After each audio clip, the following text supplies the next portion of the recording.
Hi, we're going to be talking about multiplying fractions today, and we're going to be talking about the product. You know, the product of any number means that you're multiplying two or more numbers that are being multiplied. It's going to be the answer. We're going to simplify when we talk about fractions. We want it in the numerator and the denominator have no other common factors other than 1. So for example, if I've got 6/9, I'm going to look for the GCF in 6 and 9, and I know that GCF, the greatest common factor, is going to be 3.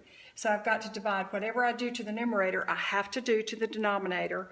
I know that 3 goes into 6 2 times, and 3 will go into 9 3 times. So 2/3 is going to be in its simplest form. To multiply fractions, I've got 3 steps I need to do. 1, I'm going to multiply the numerators together. 2, I'm going to multiply the denominators together. And then I'm going to simplify like we did up here to the 6/9, reducing it down to 2/3. Let's try a couple.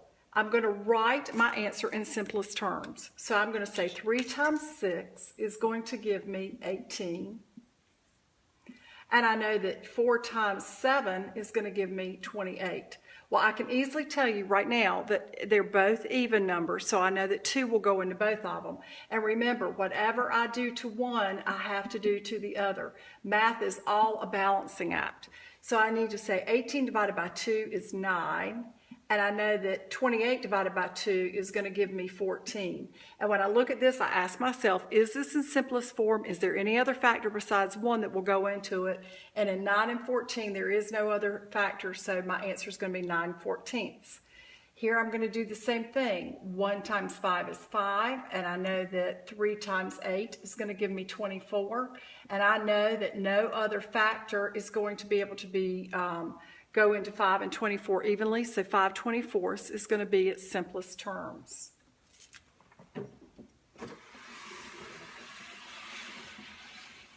All right, we've talked about very important concepts, but the first very important concepts about multiplying fractions is you're going to rewrite the whole number as a fraction and with a denominator of 1. And we should know by now that anytime I have a whole number, it always has a fraction equivalent as long as I put a 1 underneath it. We're going to write our answers in simplest form again. So when I look at the 7, I'm just going to put a 1 under it, and I've made it into a fraction. I'm going to multiply my numerators, so I know that 7 times 2 is 14. I know that 1 times 5 is going to give me 5. This is an improper fraction, and I want to put it as a mixed number in simplest terms. So I'm going to come over here and say 14 will go into 5, or 5 goes into 14 exactly 2 times. 2 times 5 is going to give me 10. With 4 left over, this is going to be my new numerator, so I've got a whole number 2. And the numerator is going to be 5, and my denominator is going to stay the same, 2 4/5, and I cannot reduce that any further. I'm going to put 8 over 1. I'm going to multiply 1 times 8. Okay, just multiplying numerator to numerator. Denominator times denominator. This is going to give me 2, and I know when I read it, 8 divided by 2 or 8 divided by 2, I'm going to get whole number 4, and there's no other way to reduce that down any further.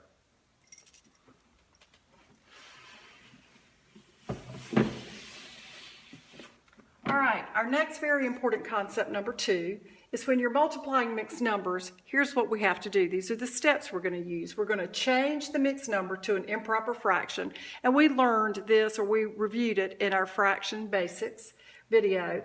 Then we're going to do exactly what we've done in the last couple of slides. We're going to multiply the numerators and multiply the denominators, and then we're going to simplify. So I'm going to take 4 1/3, and I'm going to multiply 3 times 4 is 12, add my 1 is 13/3. So I'm going to rewrite it over here as an improper fraction. Times, I know 2 times 2 is going to be 4, plus 1 is going to be 5 halves. And when I multiply 13 times 5, I'm going to come up here and say 13 times 5.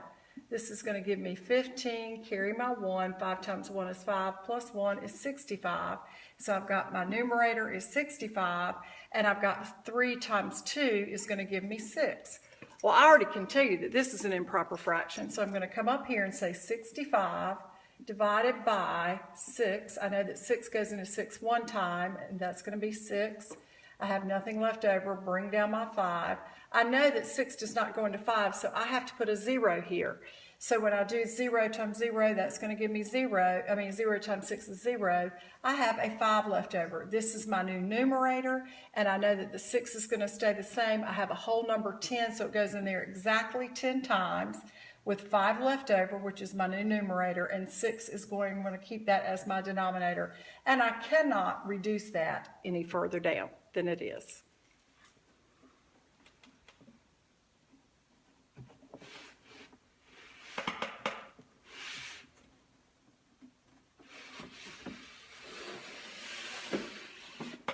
All right, we have a third very important concept that we need to use here, and this is called I can simplify fractions before you multiply by cross-reducing.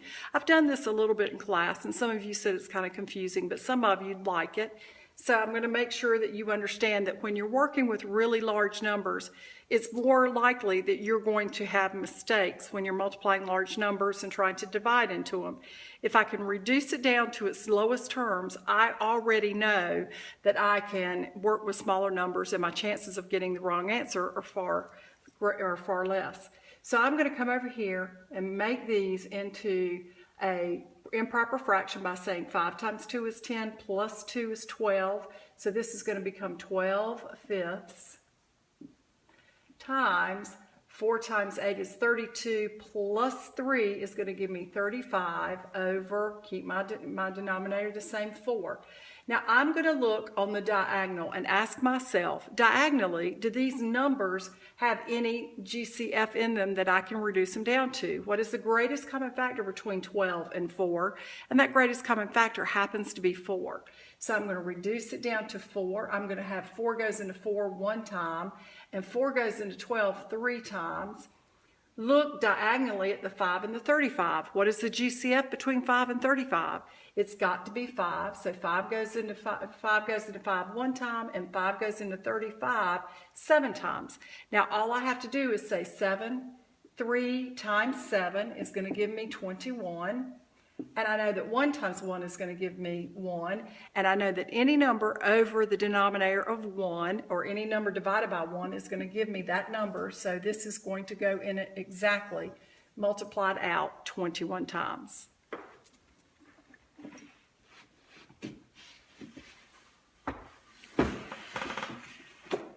All right, you try. And this one here, let's do one. I'll make one up. It's going to be 6/12 times 7/14. Okay? And let's just look at this. When I look at 6/12 and I look at 7/14, I know right away by looking at it that I can just reduce these fractions down, okay? I know that 6/12 is the same thing as 1/2 because 6 goes into both 12 and 6. 6 goes into 6 one time, 6 goes into 12 two times. I know that 7 will go into 7 and 14. 7 will go into 7 one time. 7 goes into 14 two times. So what is 1/2 times 1/2? 1 times 1 is 1, and 2 times 2 is 4. So my answer would be 1/4. And this, because I just wrote it in, I know it's going to be different than what you have on your paper. Do this one on, just write it down, but also do the one on your paper, and we'll go over it tomorrow in class. Now, what do I do when I have a whole number? Remember, I can put the 18 over 1, and now I'm going to try to cross-reduce. I know nothing goes into 1 and 5 besides 1, so that's nothing I can do there, but I know my GCF of 18 and 9, my greatest common factor is going to be a 9. 9 goes into 9 one time, and 9 goes into 18 two times. So I can already reduce it down where I'm not working with such large numbers. So I'm going to look over here and say, okay, 2 times 5 is 10, and I know that 1 times 1 is 1, and I know any number over 1 is going to be that number. So my answer would be 10.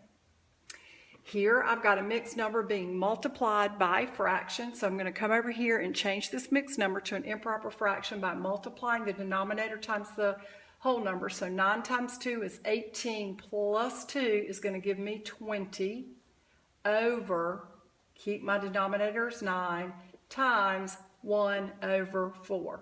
Now, when I look at 9 and 1, I know that the only common factor they have is 1, so I can't reduce anything out of that. But when I look diagonally at the 4 and the 20, I know that the greatest common factor of 4 and 20 is going to be 4. So I'm going to take a 4 out. 4 divided by 4 is 1. 4 into 20 is going to leave me with 5. And I can just multiply 5 times 1 is 5. And 9 times 1 is 9. And I know that this is the smallest it can be because 5 is already a prime number and there's no other factor besides 1 that will go into both of these. So that is going to be 5/9 in its simplest form. Here I have two actual mixed numbers that I have to change both of those into improper fractions. I'm going to multiply 3 times 10 is 30 plus this 1 is going to be 31/10 times 1 times 4 is 4 plus the 3 is going to be 7/4. Now, I know I can't reduce anything here, and I can't reduce anything here because I know that this 31 is going to be, 31 is actually a prime number, and 10 and 7, they don't have anything in common, so I'm going to come over here and say 31 times 7 is 7, and this is going to be 21. So 217 over 40, because I've multiplied these two and these two. And I've got to take 40 and put it in, see how many times it will divide into 217. I know 40 doesn't go into 2 and it doesn't go into 21, but 40 will go into 217. I know 2 times 40 is 80, and I've got two 100s, so I know that that'll be 4. Let's try 5 and see if that works. 5 times 0 is 0. 5 times 4 is 20, and I have 17 left over. And so my whole number is going to be 5, and I know 17 is my new numerator, and I know that 40 is my denominator. So 17/40 can't be reduced. So 5 and 17/40 is the most simplest form of that answer. We'll be doing more of these tomorrow.